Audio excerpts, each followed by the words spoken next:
Changemakers, hello, it's Angela here. I sincerely hope that you are well and that those in your families and in your spheres of influence are doing good and are healthy. It is great to see you. And today I just wanted to hop on and chat about something that has become so powerful for me in my life, especially since COVID, but even before COVID. And I want to talk a little bit today about mourning our losses and how when we mourn our losses well, it really allows us to continue to move forward even amidst some of the challenges and the hard things that we may be going through. And it's different than just moving on, right? Because we don't want to forget about the people and the experiences and the hobbies and the jobs and all of those things that we truly have loved and have been a big part of us. So I want to talk about that distinction a little bit today.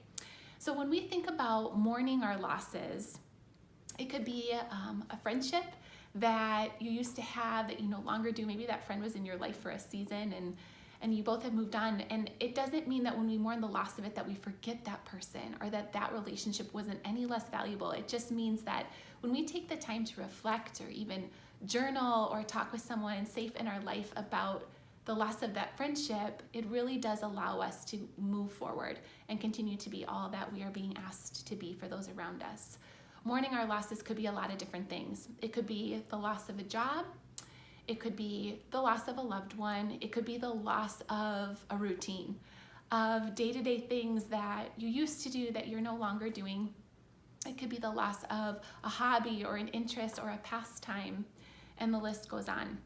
I know even since COVID, having talks with my daughters about how her day-to-day life looks different now than it did before that, it allows us to help her to be able to move forward, even though she misses some of the things that she was doing before COVID and isn't able to do now, talking it through and allowing her to be sad about it, but also talk it through so that she can move forward is such an amazing skill to have. And like I mentioned earlier, when we take the time to truly mourn our losses with a safe person or do some journaling and reflect on what once was and how it's different now, it really allows us to have a heart of thankfulness and contentment. But more than that, it allows us to be thankful for that thing or that person or that job, but also allows us to continue to move forward. And it's not moving on. We never want to forget the role that that particular person or place or thing had in our life, because it's huge. It was life-changing. It helps us to become who we are, but we do want to just be able to continue to move forward so that we can continue to be what everyone is needing us to be in our life, to be the kind of leader we're being called to be or the kind of teacher we're being called to be. And I think when we give ourselves time to truly mourn our losses, be sad about it, talk about it with someone, but then move on in a healthy way, it truly allows us to have that heart of contentment to continue to be able to persevere. So I encourage you today, Changemakers, to make some time in your week to think about if there are some losses in your life that you need to think about mourning and saying goodbye to so that you can continue to move forward in both the challenge and the beauty that these days are bringing.